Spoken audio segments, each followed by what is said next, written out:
Queridos amigos, queridas amigas, estamos de retorno, gravando hoje o capítulo 6 do livro Vida e Sexo.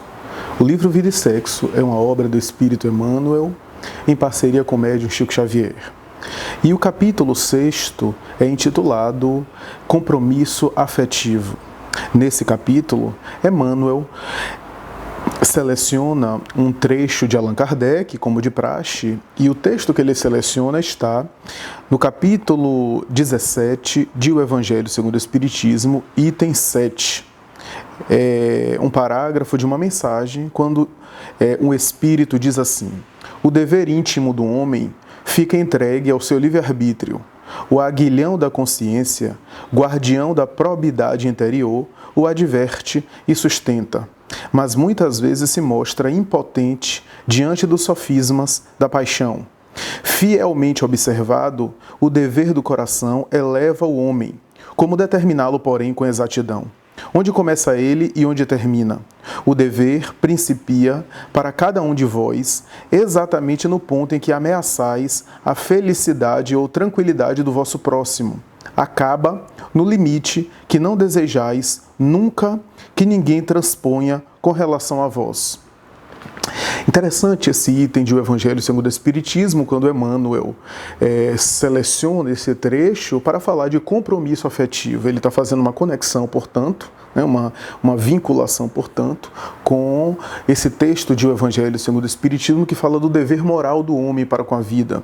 E esse dever, segundo ele e segundo o texto colocado por Allan Kardec, acaba no limite em que nós transportamos a tranquilidade, a felicidade e o bem-estar do nosso próximo, né? Então é interessante isso, porque Emmanuel vai falar da responsabilidade do compromisso afetivo, né?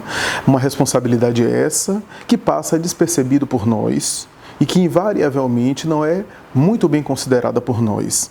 Interessante porque Emmanuel começa o capítulo falando sobre a afeição erradamente orientada no mundo cobre o mundo de vítimas. E o que Emmanuel coloca aqui é algo muito importante, muito interessante, porque o que Emmanuel está fazendo, na verdade, é fazer uma consideração que Filomeno de Miranda já fez, que André Luiz faria também, que é essa ideia de que, apesar de a gente observar no mundo as questões materiais, os desastres, as guerras e os efeitos dessas calamidades, como as pestes e as dificuldades no mundo, nós esquecemos e ignoramos quase sempre as vítimas de afeições erradas ou erradamente orientadas no mundo, porque o mundo está cheio de vítimas dessa natureza, desde vítimas que acabam padecendo transtornos mentais, que acabam sendo vítimas de sanatórios psiquiátricos, de clínicas de saúde mental,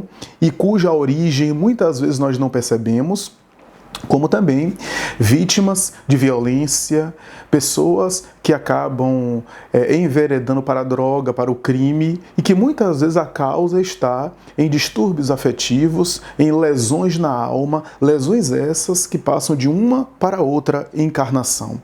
E Emmanuel vai dizer mais adiante o seguinte: os desequilíbrios em nome do amor são de todos os tempos. Aqui ele faz uma menção histórica, e é verdade.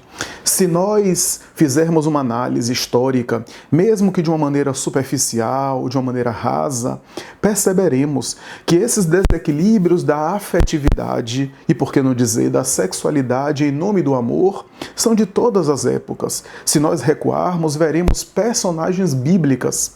O rei Salomão, que tinha um harém de aproximadamente 500 a 700 concubinas, e mais tarde vai se encantar pelo apetite sexual da rainha de Sabá, que tinha um certo encantamento na sua preferência sexual, em função da sua forma de seduzir e da atração que exercia mulheres de epiderme negra em relação a ele. Nós veremos mais tarde ele enveredar também por um vínculo e por uma comunhão sexual dessa ordem. Veremos também na própria Bíblia Judite, que em nome da sedução sexual fez toda uma estratégia para mais tarde culminar no homicídio, conforme a tradição bíblica.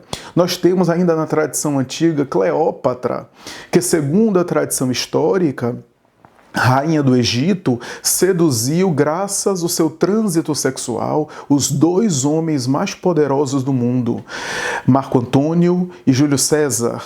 Nós veremos também, na mesma ordem de ideias, só para citar algumas, porque estamos aqui fazendo um recorte muito pequeno, muito limitado, veremos Cláudio, o imperador romano, chamado também de o Depravado, que faria verdadeiras orgias sexuais na casa palaciana com a sua esposa Messalina, que também era atormentada sexual. E nós veremos mais tarde o nome Messalina ser utilizado em algumas culturas, em alguns contextos, como sendo sinônimo de meretriz, de pessoa vulgar, de mulher vulgar especialmente, mas de pessoa vulgar de maneira geral. Ainda na casa Júlia, nós temos, por exemplo, Calígula, o famoso imperador romano, cuja conduta sexual foi tão extravagante que ficou marcada na história as suas orgias, as suas posturas sexuais aberrantes, algumas das quais enveredava para o sadismo, para a zoofilia e assim por diante. Se nós examinarmos na casa de Júlia, por exemplo, Agripina, a célebre mãe de Domício Nero, que mais tarde seria assassinada pelo próprio filho, que graças ao trânsito sexual conseguiu a coroa de imperador para o filho, veremos que essa manifestação sexual é de todos os tempos, como diz Emmanuel, né? Para culminar, por exemplo, em personalidades, se nós examinarmos, por exemplo, na história, veremos as casas palacianas, as famílias chamadas nobres, as famílias reais, as grandes cortes europeias, né, os Médicis, os Habsburgs, os Bourbons, né, veremos no próprio Vaticano em determinada época, basta citar a família Borgia, que em torno de Alexandre VI foram autores e ao mesmo tempo se envolveram com verdadeiras orgias sexuais na própria chamada Santa Sé, na casa de São Pedro, e assim por diante. Veremos o mecanismo da sexualidade como sendo um instrumento de poder, de prazer, de sedução, que engendraria guerra e também que seria ferramenta para a manipulação de pessoas, para a conquista de determinados postos ou determinados benefícios. Porque quando a gente fala prostituição, a gente pensa só a prostituição que é comercialmente negociada, que é financeiramente acordada, né? Mas temos também a prostituição sexual em torno de projeção política, de poder, de facilidades, de cargos, de benefícios de toda a ordem, né?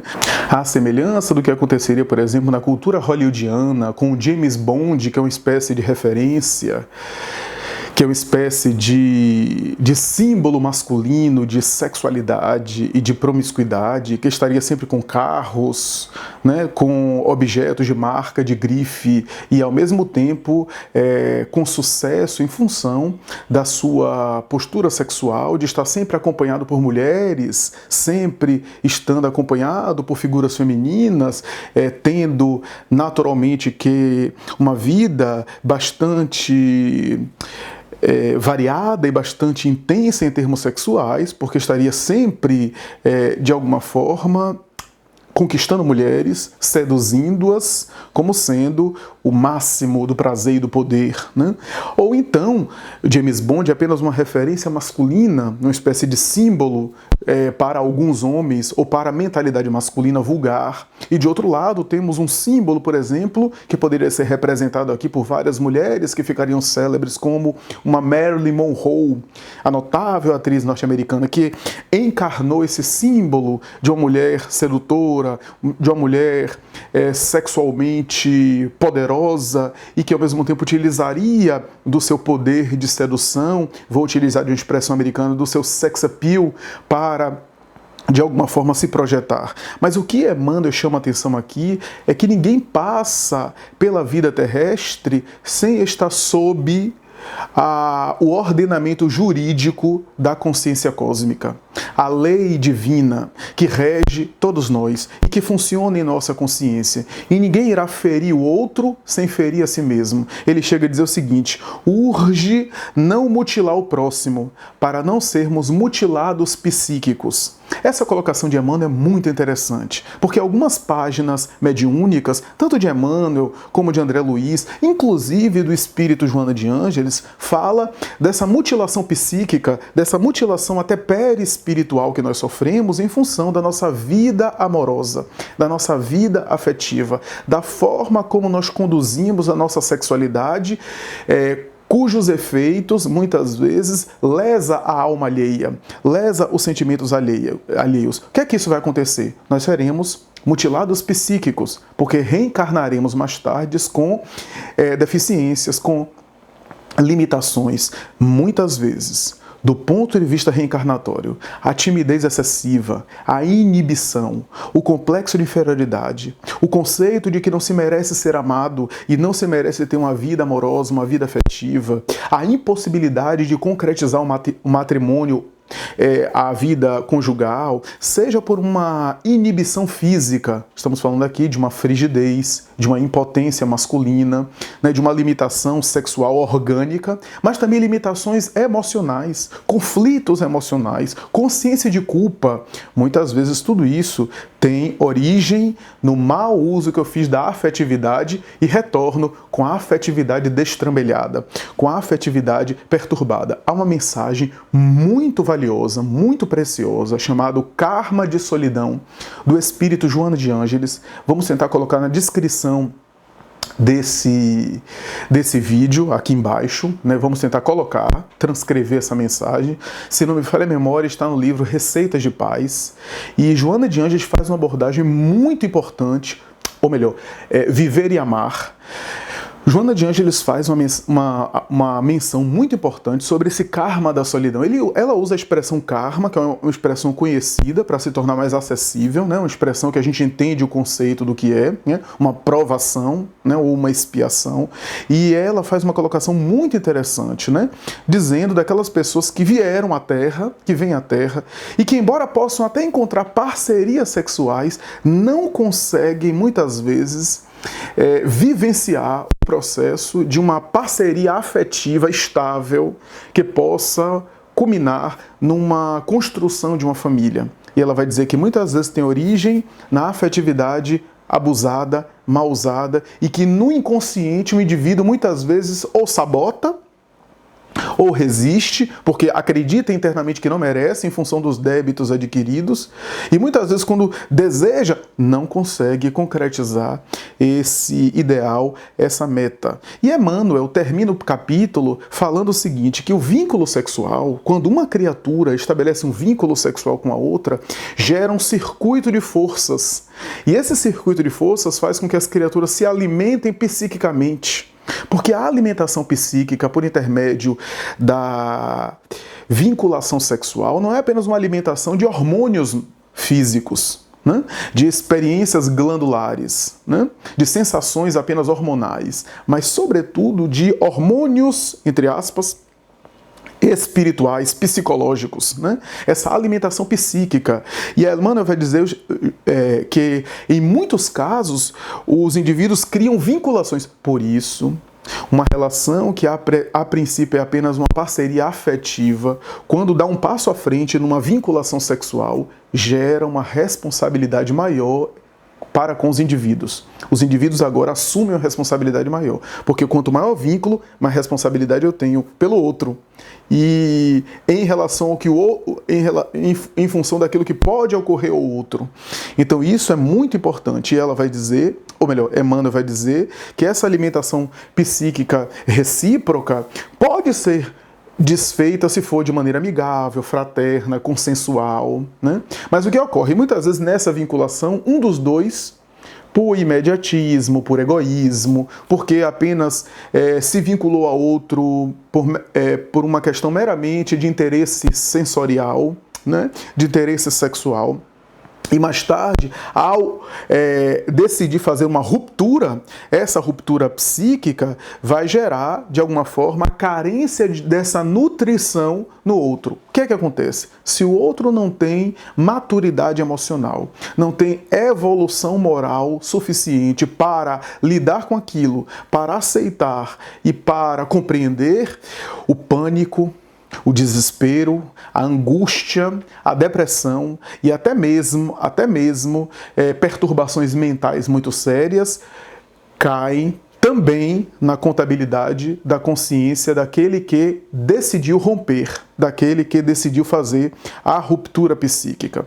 Então, esse é um conceito, talvez seja o conceito-chave do capítulo 6º, compromisso afetivo. Por isso, em uma célebre colocação e entrevista, Francisco Cândido Xavier, o famoso Chico Xavier, vai dizer: o amor livre, que é uma expressão até da contracultura, né, do movimento hippie, do slogan, né, da década de 60 e 70, ele vai dizer: amor livre, o amor sempre foi livre.